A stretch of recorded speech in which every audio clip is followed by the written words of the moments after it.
স্বরাষ্ট্র উপদেষ্টা তিনি রীতিমতো ব্যর্থ। আমাদের লজ্জা লাগছে যে আমরা বারবার তার ব্যর্থতার দায় নিয়ে রাস্তায় নামছি এবং তার পদত্যাগ চাচ্ছি। তার তো নিজেরই উচিত ওই চেয়ার থেকে সরে আসা।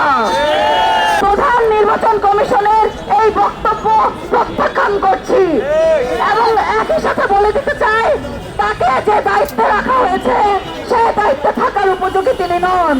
আমরা স্পষ্ট করে বলে দিতে চাই, শরীফ ওসমান হাদী ভাই যিনি আধিপত্যবাদের বিরুদ্ধে লড়াই করেছেন, যিনি ফ্যাসিবাদের বিরুদ্ধে দীর্ঘদিন লড়াই করেছেন, তার সাথে কিছুদিন আগে যে নৃশংস ঘটনাটি ঘটেছে এটি কোনো বিচ্ছিন্ন ঘটনা নয়, বরং এটি পরিকল্পিতভাবে ঘটিত একটি হত্যাযজ্ঞ।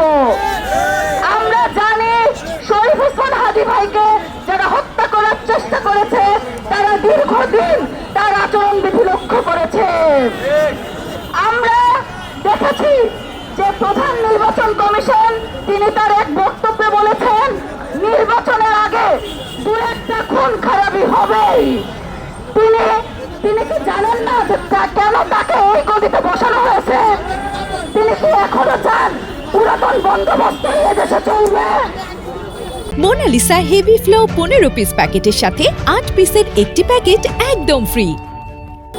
আমরা প্রধান নির্বাচন কমিশনের এই বক্তব্য প্রত্যাখ্যান করছি এবং একই সাথে বলে দিতে চাই, তাকে যে দায়িত্বে রাখা হয়েছে সে দায়িত্বে থাকার উপযোগী তিনি নন।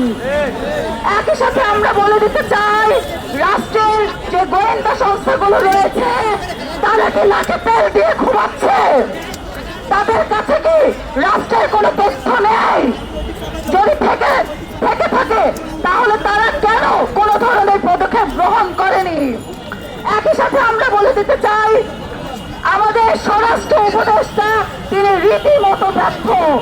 আমাদের লজ্জা লাগছে যে আমরা বারবার তার ব্যর্থতার দায় নিয়ে রাস্তায় নামছি এবং তার পদত্যাগ চাচ্ছি। তার তো নিজেরই উচিত ওই চেয়ার থেকে সরে আসা। তার কি লজ্জা নেই? সে কি তার ব্যর্থতা বুঝতে পারছে না? আমরা হুঁশিয়ারি করে বলে দিতে চাই তাকে, যে পদত্যাগ না করলে আমরা রাজপথ ছাড়ব না। আমরা যেভাবে আওয়ামী লীগ নিষিদ্ধের সময় যমুনা ঘেরাও দিয়েছি, প্রয়োজনে আজকেও আমরা যমুনা ঘেরাও দিব। চলো চলো।